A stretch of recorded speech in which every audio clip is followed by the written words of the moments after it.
Selamat pagi anak-anak semuanya, apa kabarnya? Kali ini kita akan masuki materi baru dengan judul bioteknologi bersama saya Miss Tita.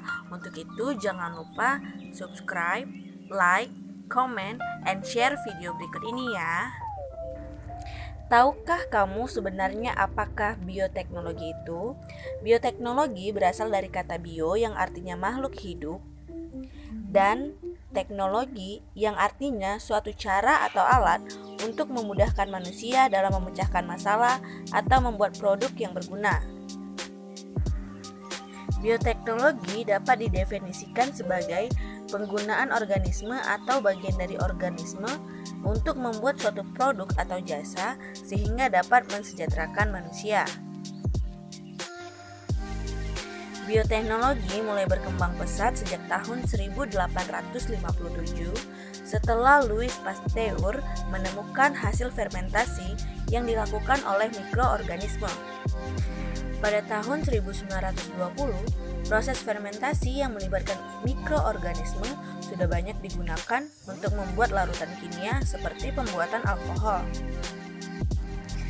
Bioteknologi yang memanfaatkan secara langsung mikroorganisme seperti bakteri maupun jamur secara langsung, enzim yang dihasilkan mikroorganisme, dan melibatkan proses fermentasi untuk menghasilkan produk atau jasa disebut dengan bioteknologi konvensional.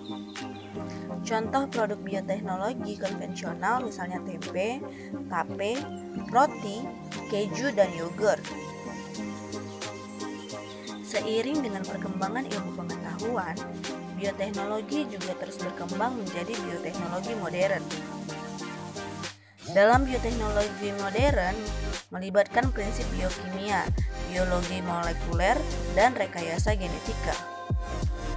Bioteknologi modern tidak terlepas dari penemuan enzim-enzim yang membantu dalam proses rekayasa genetika. Melalui teknik rekayasa genetika, para ahli bidang bioteknologi dapat menyusun pola gen sedemikian rupa sehingga menghasilkan organisme yang sifat-sifatnya sesuai dengan yang diharapkan. Misalnya, melalui rekayasa genetika dapat dihasilkannya ikan yang memiliki ukuran lebih besar dari ukuran ikan yang normal. Teknik rekayasa genetika dikenal juga dengan istilah teknik DNA rekombinan, yaitu proses mengkombinasi DNA suatu organisme ke dalam DNA organisme lain. Organisme yang menggunakan bagian gen dari organisme lain di dalam tubuhnya dikenal dengan istilah organisme transgenik.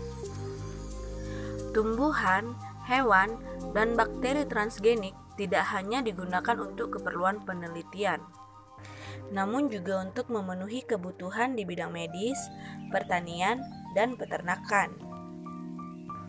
Nah, adapun kesimpulan dari materi kita hari ini yaitu bioteknologi merupakan penggunaan organisme atau bagian dari organisme untuk membuat suatu produk atau jasa sehingga dapat mensejahterakan manusia. Bioteknologi terbagi menjadi dua, yang pertama bioteknologi konvensional, yang kedua bioteknologi modern. Bioteknologi konvensional merupakan bioteknologi yang memanfaatkan mikroorganisme seperti bakteri maupun jamur secara langsung, enzim yang dihasilkan mikroorganisme, dan melibatkan proses fermentasi untuk menghasilkan produk. Sedangkan bioteknologi modern melibatkan prinsip biokimia, biologi molekuler, dan rekayasa genetika. Dalam rekayasa genetika dikenal istilah DNA rekombinan dan organisme transgenik. DNA rekombinan yaitu proses mengkombinasikan DNA suatu organisme ke dalam DNA organisme lain.